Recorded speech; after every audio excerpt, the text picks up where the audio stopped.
to Afterlife Mysteries. I'm Kalila Smith coming to you live from New Orleans. I'm here with my co-host, Billy Roberts, coming to us live from Cornwall in the UK. Welcome, Billy.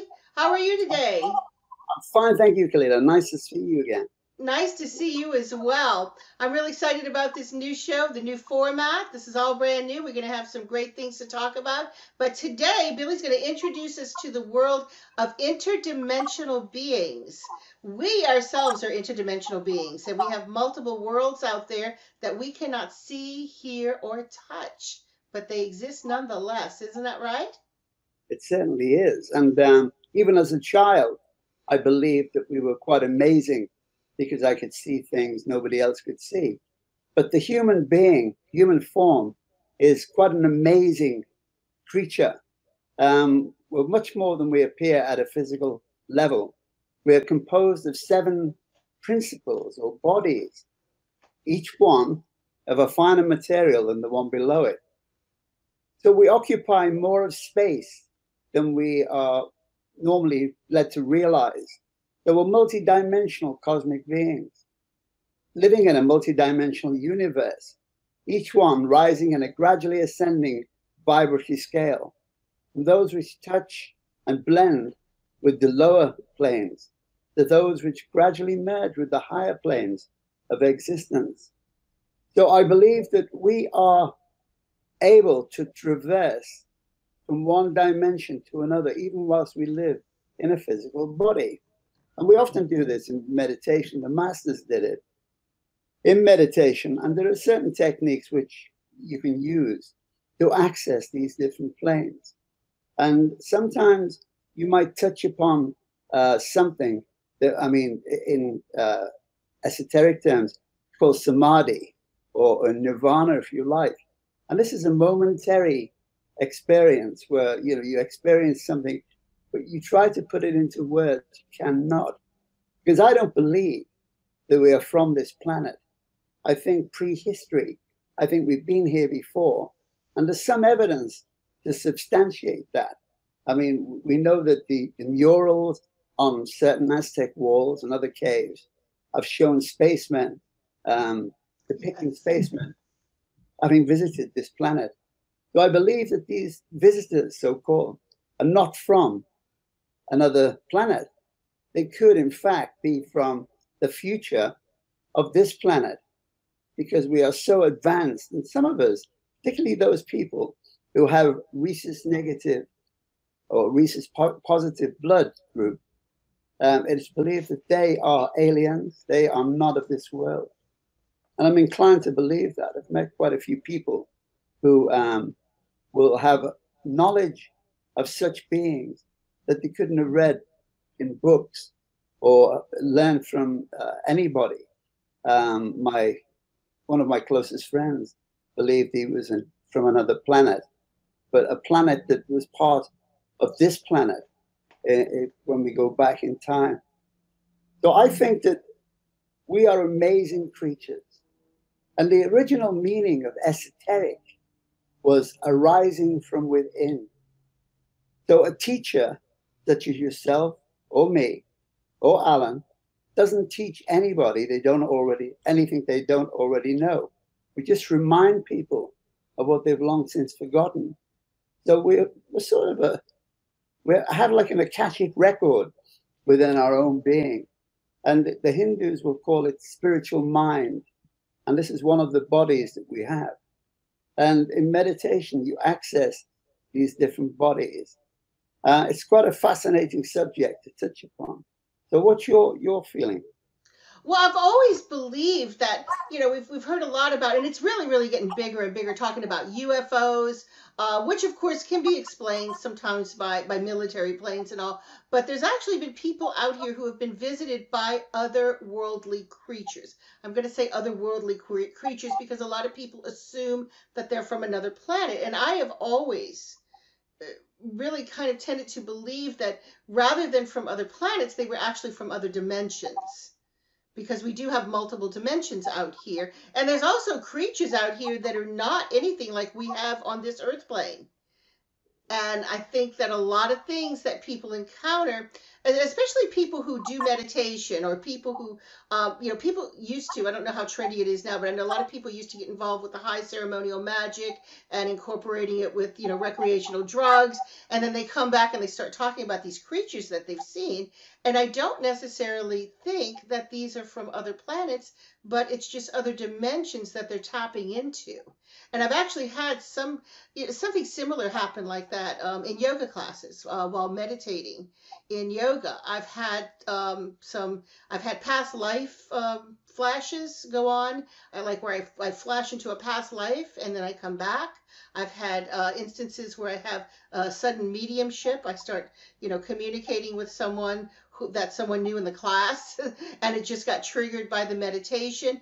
And I've also felt there was one place in particular. I went to a yoga studio where they were doing something called sound bath, and it was where they had all of these beautiful uh, bowls and wind chimes and drums and all of this sound vibration to facilitate healing and to facilitate meditation.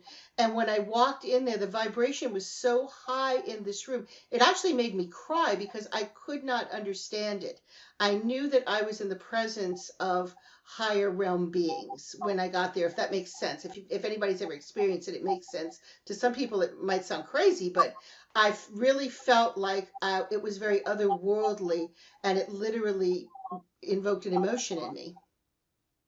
And of course, the Aztecs and some of the ancient cultures used peyote and lysergic acid, diethylamide, because that activated a part of, and I've experienced this myself in my younger years, and it introduces you to a different part of your own brain and a different dimension. But as I said earlier on, you try and verbalize these experiences.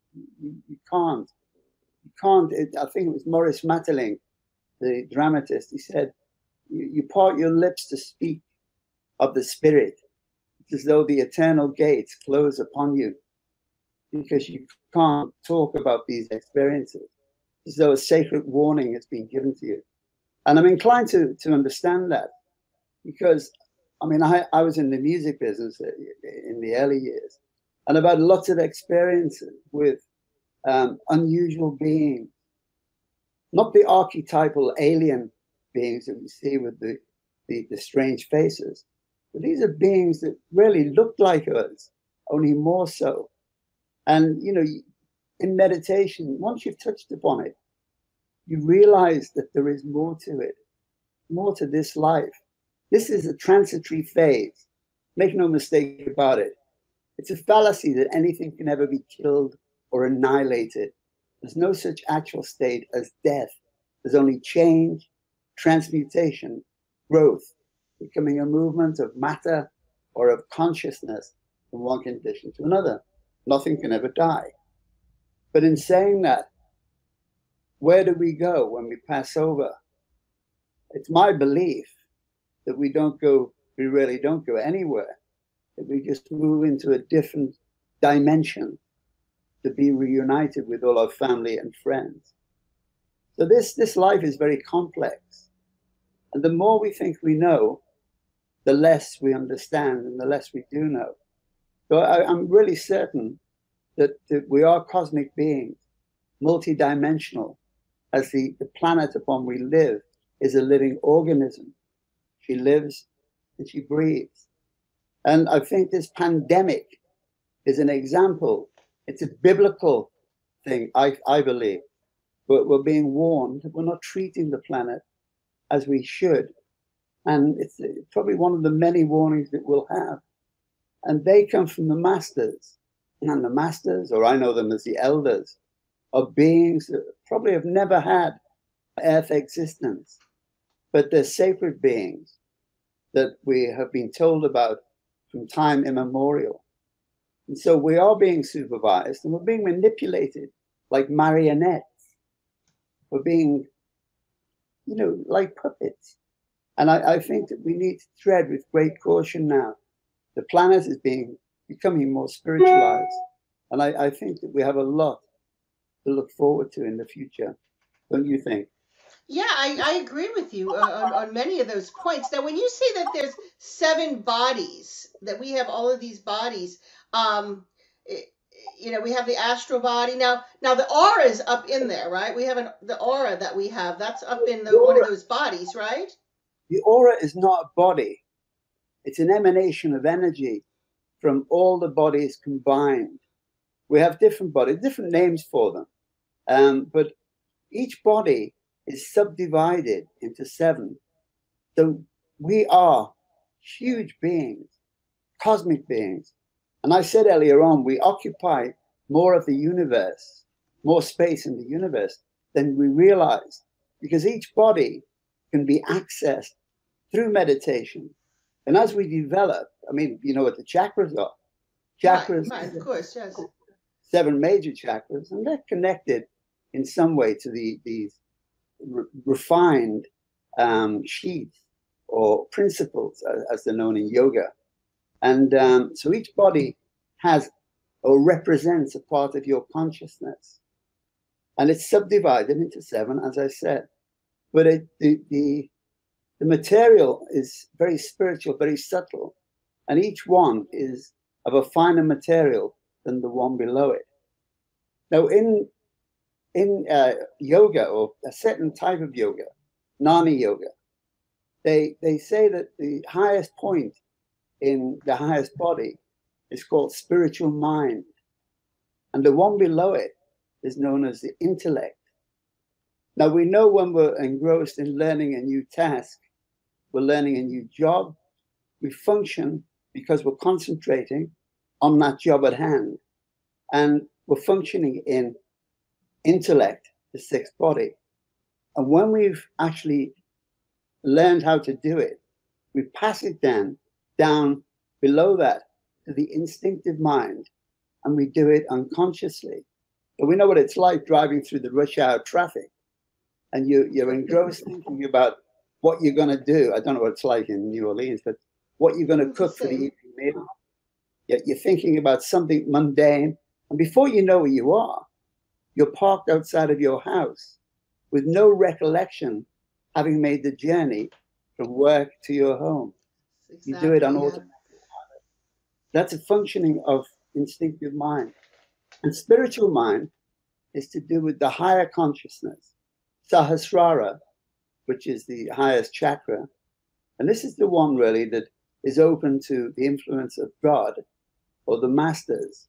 That's why monks used to shave their head, the tonsure of the monk, shave their head to expose that part of the anatomy to the higher planes, higher dimension. Interesting. Very, very interesting. It's all good stuff. But you tend to, everybody has a different opinion. And that's the only problem, really, because a program like this is Right. ideal because you understand and Alan understands, and we can have a conversation about it. But the ordinary person who's only coming to terms with spiritualism or spirituality, they don't understand what you're talking about. Well, yeah, everybody's on a different level. Everybody's journey is different, and that is what makes it so difficult because a lot of people are so stuck in one way of thinking they don't want to open up to the idea that there might be something other than what they're seeing, hearing, smelling, tasting right in front of them. They're very attached to this physical world. But in a lot of people, of course, like I said, the aura, that's the first thing that comes to mind when you talk about different physical bodies. People say, well, oh, it must be the aura. But so you're saying the aura actually, because I've heard that the aura actually goes out about 17 feet Yeah. from the physical body. So it's kind of encompassing all of these different bodies. Because I know Well, there's the astral body, the ethereal body, the physical body. I don't know all seven. So what? But they're the all different. aura is really kind of encompasses all of it, and then the aura, of course, connects back into through the chakras. Correct? Yeah, yeah, sort of. Well, if you can imagine that these seven bodies, each one radiates energy, and it's the energy radiating from all the seven bodies combined that constitutes the aura, which is a vaporous mass of electromagnetic energy that surrounds every living thing. Even a dead body has an aura that Okay. represents the amount of prana contained in it. The chair, the table, everything is held together with pranic energy. Right. Everything has an aura. This is why, we go into an old building and we sense things. We can sense the energy that's permeating there, people who've lived there in the past, because it leaves an aura. The house has an aura. And a woman will say, she'll go into a house and she'll say, this building has an aura of peace, an aura of serenity. And then you force your husband to come and have a look and you want to move there. And he will say, because he's impervious to it, he will say, well, if you want to live here, you live here by yourself. Because men are generally not equipped. And it's true, but women are more sensitive than men. So the chakras are connected. They radiate energy. Each chakra, they're connected to the endocrine glands and nerve plexuses through an extensive system of channels called nadis. So you're a cosmic being. And if you've ever, and we get this quite a lot, ever touched your cat, moved your hand from tail to head, breathing, but don't touch it, just move your hand along it, you'll have some static electricity. Oh, yeah. Because the cat radiates energy, an energy that you probably need at that time, a static electricity, because they have a lot of prana in their fur. And that's quite fascinating as well. That's how they can heal. Animals heal. Right. Well, yeah, everything. In fact, when I was learning massage and oriental body work and so forth and herbs, one of the things we had to do is go and we had to take the energy, go and try to feel the aura of trees. And we Yeah. have these huge live oak trees here in New Orleans, and you can feel that. In fact, that's what they do, the martial artists do. They get the chi or the energy, and they can actually create. We used to create the chi balls in our hands, and you would feel it. It's very spongy. It has a very spongy feel to it. And you would go out and you'd feel the energy coming off of the emanating off of the trees, and you could it's almost kind of pushes back on you when you start pressing into it. So it is very fascinating and it is very real, but unfortunately, a lot of people they don't understand. It takes a little bit of fine tuning to be able to tap into it because it is so subtle. It's not like what people see on TV or you watch the movie Poltergeist and you got energy coming out of the television set. It's very, very subtle. Yeah. And you have to be in a little bit of an altered state or at least a quiet state and kind of tune everything else out to really be able to make contact with it and really feel it or come into some sense of it. I think also, I might have said this to you before, but a lot of esoteric teachers believe that the most powerful tree is the apple tree. Oh, right. Got a lot of energy, and the oak tree is another one, as you know. But we're dealing with two different energies. Prana comes from the sun. It's very prevalent in water and the food we eat, but also prana shakti or kundalini comes from the earth. And this is why trees, they absorb the kundalini or prana shakti into the roots. This is why they give so much healing and so much energy. I like the oak tree because the oak tree is quite one of my favorite ones. And the other one is a pine tree. Pine tree are very good for respiratory problems, anybody with lung problems. But they make me sometimes feel claustrophobic. But trees are the lungs of the planet. They actually keep us alive. Oh, yes, they do. And if you live by the sea, because as you know, we do, it has to come, the wind has to come in from the sea to bring the pranic energy in with it. If it comes from inland, it just doesn't work for me where pranayama is concerned. So we're dealing with different things. And I think a lot of the masters, a lot of these sacred people, I think they influence us in more ways than one, not just to manipulate us to do good things. I think sometimes also they influence us to do the wrong thing because life is the constant accumulation of knowledge, the storing up of the results of experience. And the only way we can grow transcendently is to gain experience. Doing the easy things in life is not going to give us experience. No. We have to go. Well, you know yourself. Right. Well, Uh, yeah, of course. Yes, you have. It's a little bit of a stretch. You have to stretch outside of your normal perimeters of what you're yeah, used to. You got to get out of your comfort zone. If you but stay in that comfort zone, you don't grow. some people will not do that. Some It's hard. People like being comfortable. People like that, even if it's not comfortable, if it's from, as long as it's familiar. In Gestalt therapy, we used to call it the uncomfortable familiar. And people would stay in situations and so forth that were not necessarily good for them or comfortable for them, but it was familiar. So, therefore, in that respect, that was comfort for them. Even uncomfortable could be comfort for them because it was what they were accustomed to. And anytime we step out of our normal realms and we do something different, and people don't realize how much, even that's very subtle right there. Everything's energy. We're constantly exchanging energy and molecules, and everything's about vibration. So even the tiniest little change can cause a lot of change in your life, in your body, in everything, in your way of thinking. Just changing, take a different route home. Uh, yeah, do something different in the course of a day. Pop into a bookstore you've never been into. Read something you've never read before.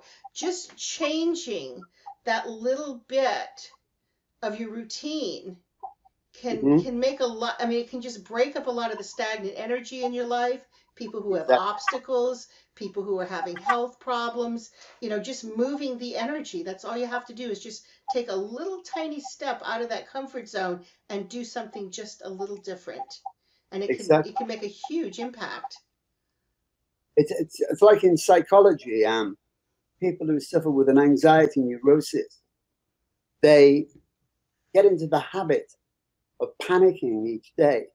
And if they've had a panic attack in the grocers or the bank, they avoid the bank or the grocers because they attribute those places to their panic. But wherever they go, the panic will follow them. And in psychology, they call it the adrenaline fear cycle. You have to interrupt it. You have to break the cycle by facing the things that you're frightened of. So the things that you think panic you have to face them. And that's the only way to eradicate it. And it's the same with the paranormal. If you're involved in this kind of thing, there's a lot of gullible people who have no respect because we're dealing with the so-called dead. And, we have to respect people on the other side of life. And so you have to tread with great caution. And I think to abuse the situation is quite detrimental to your emotional and psychological health. So we're Oh, dealing, absolutely. all things meet, all these subjects, all these different topics that we touch upon are all connected in some way. And I think it's all to do with personal growth and expansion of consciousness. And it's a day, people think because they develop mediumistic traits and they can work as a medium or a healer, that's it. But you know as well as I do that development goes on and on and on. Oh, It's a it's never never, ending. It's never ending. You never reach, in this lifetime anyway, you don't ever reach an end to it because if, as with anything else, you become stagnant. It exactly. becomes Yeah, routine, it becomes stagnant, and you can actually lose some of your connection to spirit because you're not going through that growth because spirit wants you to keep going, and it's part of your evolution. Our spiritual evolutionary plan is to keep growing and to keep evolving. And when you hit a spot where you want to stay in that one little groove and you don't want to move forward or move backwards or to the side, then you can become very, very stagnant. And I've seen this happen with mediums where yeah, you see them and you start hearing their messages over and over again, and they're using the same symbols and they're using the same verbiage, and after a while it's like, haven't I heard this before? And they get stuck in this pattern, and you yeah, have to be able to move out of it. And actually, one of the things that I started doing a couple of years ago to kind of not to get stuck in that trap, I started incorporating art into my mediumship. I started really kind of using art, and I'm not an artist. I'm not by any stretch of the imagination. I can't even draw stick people, but that's something I don't normally do. So if I start painting or drawing, this kind of like opens up a different area in my right brain. It also opens up a different area of me spiritually, and I can tap into other things. And it was just amazing, some of the things that I've discovered through just kind of playing around with art. And, not, you know, charging people or having clients or anything like that, but just myself in spirit, and just start experimenting with drawing or chalks or paints or anything. And one of the things, some of the stuff I learned in Lilydale with Susan Barnes was we did some wax paintings, painting with hot wax. And it was just so enlightening. And it's relaxing for starters, but it really opened up a whole nother side of my mediumship that I didn't expect to open. Yeah, this is it. You see, people don't understand that even anybody who's creative has a mediumistic propensity. Yes. Mediumship covers a broad spectrum, and we get into different realms because I think we've discussed before that C.W. Leadbeater, a theosophist, was a friend of Ivan Tutinsky. He was a neuroscientist in Moscow University in the 1903, I think it was. And he'd heard so much about the abilities that children had, seeing people that no one else could see, and doing amazing things, creative things. So he decided to study, and he compromised his own professional integrity by devoting 7 years of his work. He was ridiculed by his peers, investigating it. And he concluded that the pineal gland, which is a walnut-shaped gland deep in the brain, Right. is a sort of a radar device. It was responsible.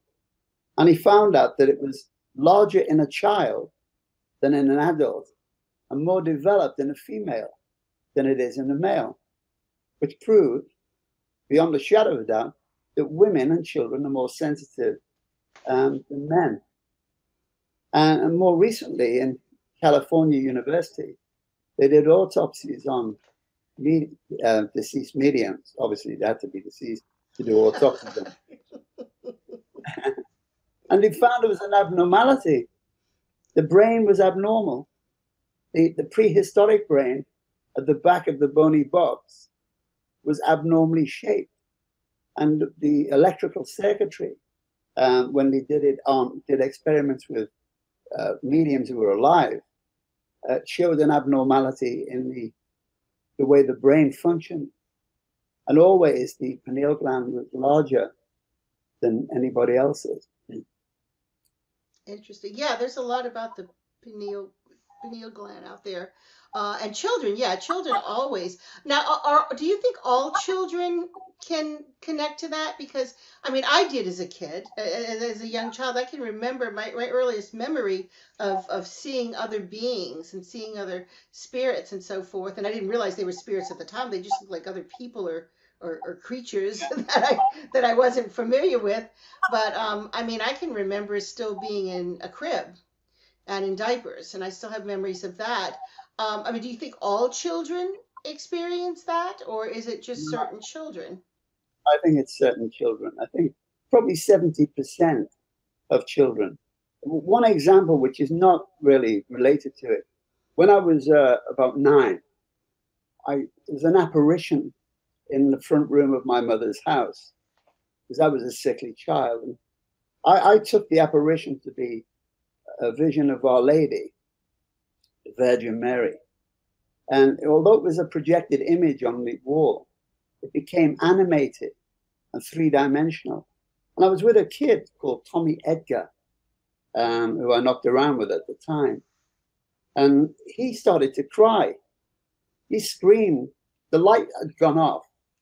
And he screamed to get out of the house. And he got out into the street. Never saw him after that. I went and got my mother. He disappeared. And my mother came in with my aunt. My father wasn't interested. Anyway, cut a long story short, years had gone by, and I'd written about this apparition in some of my books. The guy, Tommy Edgar, contacted me as a man, contacted me about 6, 7 years ago. Oh, wow. Now he remembers something that made him cry, but he doesn't remember what. Now, this is a guy who spent 30 or 35, 40 years working for the post office in the UK and has no interest whatsoever in religious things or anything else. Because I think some kids are shut off from it. Depends how they were born and what's going on in their lives. You were fortunate. And even in later life, and I suppose Alan as well, you come to it later on in life. Something will occur in your life.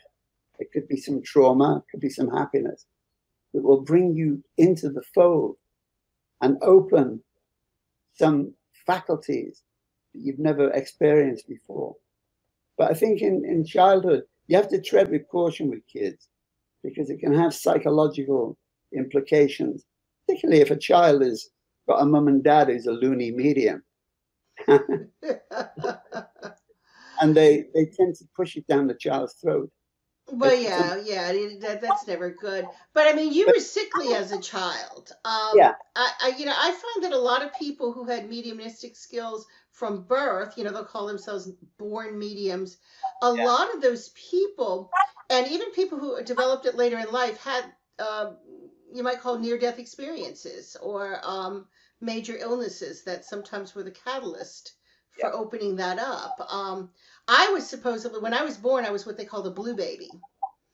Oh, I remember, yeah. Yes, I had a collapsed lung, and they had to, open my lungs up.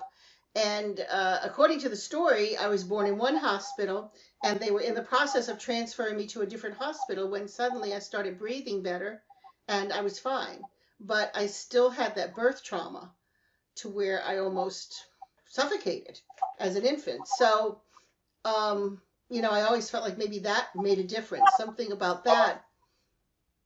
I think so. I think, and I've met a lot of people, yourself included, who have had some trauma, health trauma when they were young, and it does precipitate some kind of awareness, spiritual awareness. And I've seen it where the parents were not religious, where the parents were totally against it, but couldn't understand why their child was seeing things, seeing dead granny who died before they were born and describing it and all these different things. And I've seen parents really in turmoil because they thought there was something psychologically wrong. And in one case, took the child to a priest. But fortunately, the priest was a friend of mine who said, there's nothing wrong with this child. This child is gifted. And the parents of the child didn't like what he said, but went to see another priest who I didn't know.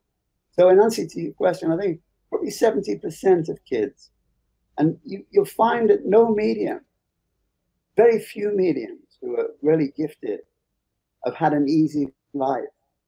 It might be a physical problem, or they might have gone through some trauma in their lives, whether it's a marital breakdown or it could be anything. It can either, or if you've lost somebody close to you, sometimes that too. That turns you towards that kind of thing, but also it can turn you away from it as well. I've seen that happen. And the funny thing was, a lady came to see me once. She was sent to me. She wanted to know what it was she was seeing. She was in her late 60s, and I'm going back when I was in my 30s. And she didn't understand what was happening to her. And she said, I just don't understand it because I'm quite religious. Anyway, cut a long story short, at the end of the conversation, I said to her, well, you said you're quite religious. What do you do? She says, I'm a nun. Oh, wow. And she was a nun. And what had happened, she walked past a ladder. People were working on a roof. And somebody dropped a brick and it hit her on the head. Oh, my God. And she woke up in hospital after being comatose and was seeing people in Victorian clothes. It was in one of the old hospitals in Liverpool. And that's how it started for her. She was seeing so-called dead people. That lady ended up in New Zealand or Australia working as a medium. She'd be well gone now. But it's quite an unusual case. Wow. Yeah, I met a medium. I think it was in New Jersey, who had a spiritualist church, who had once been a Catholic nun, and Yeah? she switched religions and everything. But and I think there's one here in New Orleans as well. That there's someone who is still an active nun, but she does mediumistic or healing work as well. But yeah, I mean, a lot of people have different paths, but this whole interdimensional thing, now people can actually, I've also heard of people, and I don't do this, I don't want to do it, but I know a lot of people who get involved with the, astral projection, the out of body Yeah. travel. I know I've run across a lot of people who do that routinely because they consider that part of their spiritual growth, and they actually supposedly travel between these interdimensional worlds. What are your thoughts on that? Well, uh, Sylvan Muldoon, I told you once before, he was an Right. Irish and he had tuberculosis and nearly died. But when he was very, very ill, he found he could come out of his body and travel. So he replicated it and developed a technique, which is in his book, Projection of the Astral Body. But he said it can be very dangerous. To a lot of people, they talk about it as though it's a game. And, Right. even in the Bible, it's mentioned that we're attached to a silken thread, an umbilical cord. Once that cord is severed, you can't come back. And if you I've heard project that, astrally, yes. if they project astrally, they have to keep within the confines or the parameters of where they are, because if they stray too far, the vagabonds of the astral world, these are the malicious people who delight in causing havoc. They could break the cord and you could be lost forever. So it can, and even one of the other worst cases scenario, it can also affect you psychologically. So it's not something that I think that people should try. If it's going to happen, it will happen spontaneously of its own accord. Right, Particularly yeah, if it's not anything I cared to ever delve into, but I've heard of people that do it and offer classes on it, and I've yeah, always thought it was something dangerous. And yeah, a lot of people don't believe that, but it's true. I mean, there are such things as walk-in spirits, and exactly, this can happen if you travel too far from the astral body and you get away and that cord breaks, or it's happened. I've heard of it happening in cases where people were in comas, people yeah, in comas, people who had really tragic injuries, and they come back, and it's not really that person anymore. It's something else has walked in, and it's a yeah, very real thing. And I find that rather frightening because the idea of, imagine being trapped outside of your body and you can't get back in, and somebody else is in there. A spiritual imposter is actually in there occupying your body. And this happens all the time. And this is totally different from attachments or possessions, but they call it a walk in.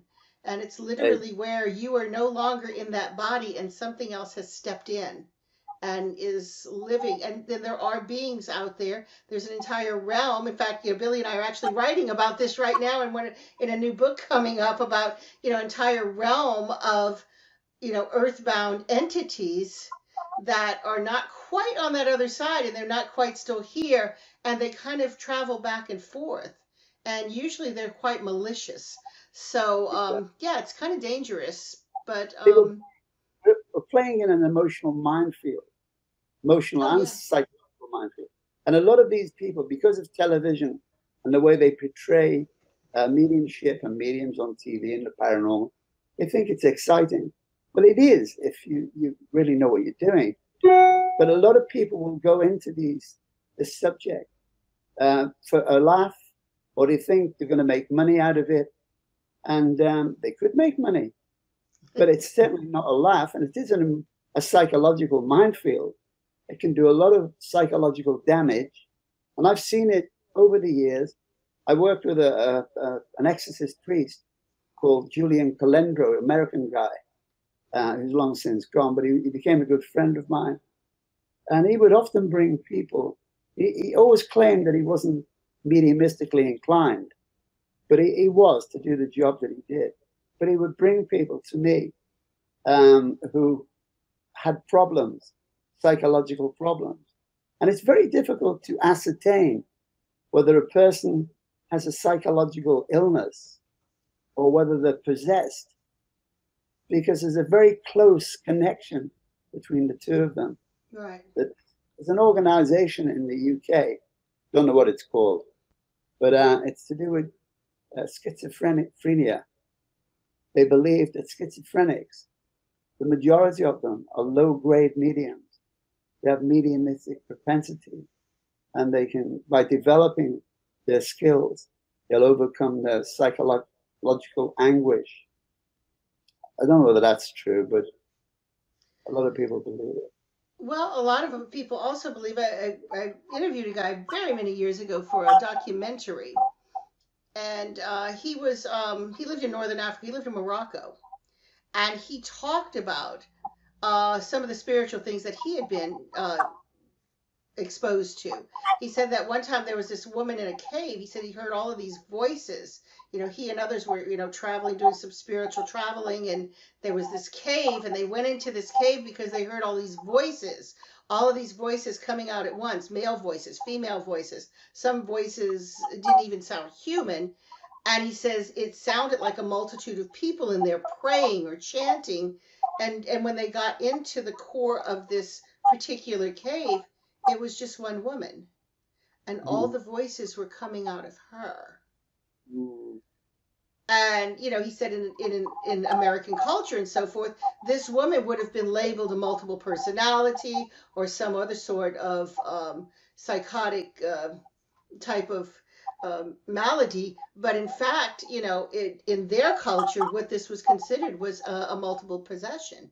And she had all of these spirits inside of her, and they were all speaking at once. I get requests and recordings sometimes from people who claim to be in trance. What did I think? And I try to stay clear of it because, as I said, because of television, the way it's portrayed today, a lot of people believe they have trance mediumistic abilities. And real trance is very rare. And I've worked with some of the greatest ones. I don't know whether you've heard of Ursula Roberts, who you can Google. She worked at my place for a week. Mm-hmm. And their control was Ramadan. And she was actually brilliant. But she was specific. If she came to you with a message, there was detail there.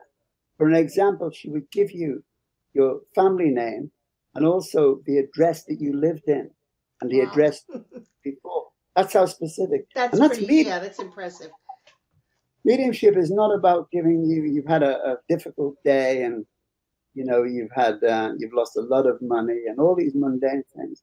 Mediumship is about proving the continuity of the soul by giving information to a deceased person from the relative, daughter, son, and it cannot be disproved.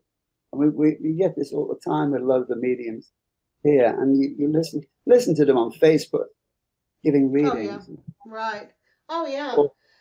Yes. And that's a whole nother show, Billy. In fact, maybe we can talk about that next time because we're actually running out of time. But I want to thank you for joining us today. It's been wonderful. And I want to thank everybody else for tuning in to Afterlife Mysteries.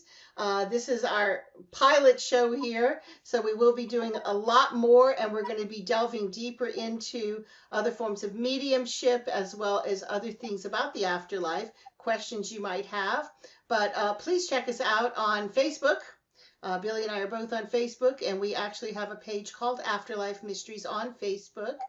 And check us out and join us again next time as we take a closer look to the afterlife.